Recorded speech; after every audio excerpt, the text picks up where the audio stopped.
La Terre, notre belle planète bleue. Dans les films, elle est toujours sauvée par un super-héros. Dans la vraie vie, on l'attend encore. Mais le péril, lui, il existe bien, c'est le changement climatique. Explication. À l'origine du changement climatique, il y a les gaz à effet de serre. Ces gaz forment une couche qui se concentre dans le haut de l'atmosphère. Les gaz à effet de serre sont naturellement présents dans l'atmosphère depuis toujours. Ces gaz ont un rôle de régulateur pour notre planète. Ils gardent la chaleur du soleil et maintiennent la Terre à une température moyenne de 15 degrés. Sans eux, il ferait très froid, environ moins 18 degrés. Depuis la révolution industrielle, les activités humaines ont provoqué l'augmentation artificielle des gaz à effet de serre. Le filtre s'est transformé en une couche de plus en plus dense qui forme comme un manteau autour de la Terre et retient plus de chaleur. C'est ce qui provoque le réchauffement de la planète.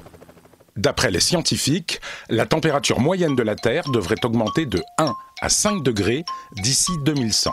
5 degrés, ce n'est pas énorme, me direz-vous. Détrompez-vous.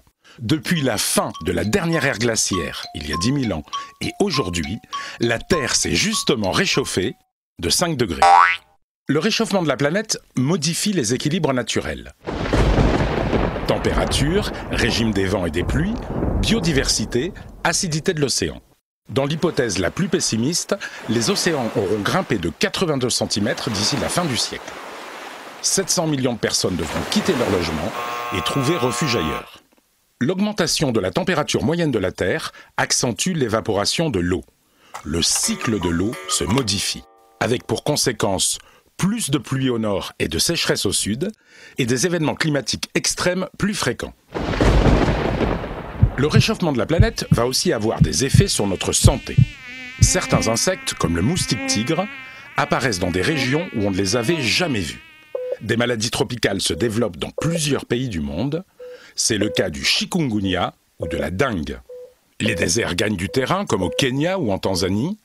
La biodiversité est menacée.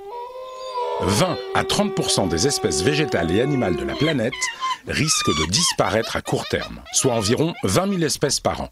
Et il n'y aura pas de super-héros pour nous sauver. Pour éviter ce mauvais scénario, chacun de nous peut et doit agir. Voici comment.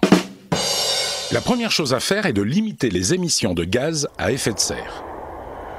Pour cela, nous devons réduire la production et la consommation d'énergie fossile, comme le gaz, le pétrole ou le charbon. Dans le même temps, il faut continuer à développer les énergies renouvelables, le solaire, l'éolien, l'hydraulique, la géothermie, les biocarburants, mais aussi lutter contre la déforestation tropicale. Nous devons également encourager la rénovation des habitats et la construction de bâtiments bioclimatiques très économes en énergie, ou encore privilégier les transports en commun et les transports partagés. Nous pouvons aussi limiter tous les gaspillages de la vie quotidienne, eau, énergie, déchets ménagers et industriels. Enfin, nous devons nous adapter à la hausse des températures et à la modification du climat. Certaines cultures qui demandent trop d'eau pourront être remplacées par d'autres, mieux adaptées au climat. Chacun de nous a donc un rôle à jouer. Par nos actions individuelles et collectives, nous pouvons adapter nos sociétés et lutter contre le changement climatique.